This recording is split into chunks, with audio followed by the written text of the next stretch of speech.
আমি যমুনা ফিউচার পার্কে চলে এসেছি ঘুড়ি কেনার জন্য। ঘুড়ি কেনা ছাড়াও এখান থেকে আমি আর কি কি কিনি সেটাই আজকে আমি আপনাদেরকে এই ভিডিওর মধ্যে দেখাবো। হ্যালো গাইস, আসসালামু আলাইকুম। Myself Anik and welcome to my new video. আশা করি আপনারা সবাই ভালো আছেন। আপনারা অনেকেই হয়তো অবাক হতে পারেন যে আমি ঘুড়ি কেনার জন্য যমুনা ফিউচার পার্কে কেন এসেছি।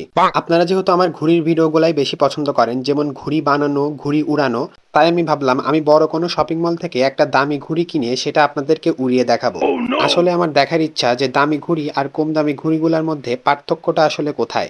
এখন আমি যমুনা ফিউচার পার্কের মধ্যে ঢুকবো এবং ঢুকেই আমার প্রথম কাজ হচ্ছে ঘুড়ির দোকান খোঁজা, কারণ আমি জানি না যে এখানে আসলে ঘুড়ির দোকান আছে কি নেই।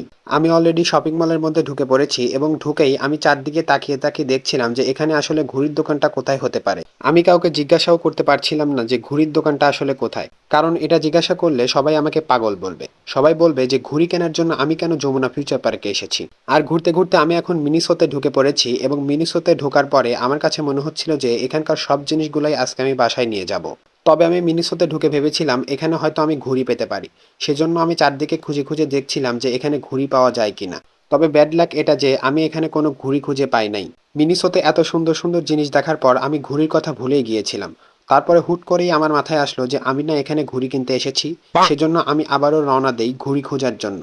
আসলে আমি কনফিউশনে ছিলাম যে এত বড় শপিং মলে আমি কোথায় ঘুড়ি খুঁজবো। আদৌ এখানে ঘুড়ি পাওয়া যাবে কিনা সেটাও আমি জানি না।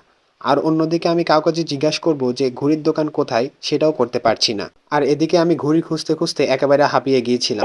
কিন্তু আমি কোথাও ঘুড়ির দোকান খুঁজে পাচ্ছিলাম না। ঘুড়ি খুঁজতে খুঁজতে একেবারে সন্ধ্যা লেগে গিয়েছে।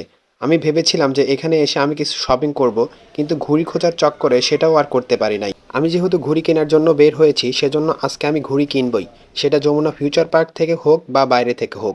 যেহেতু যমুনাতে কোথাও ঘুড়ি নেই সেজন্য আমি বাইরে থেকে একটা ঘুড়ি কিনে তারপরে বাসায় নিয়ে এসেছি।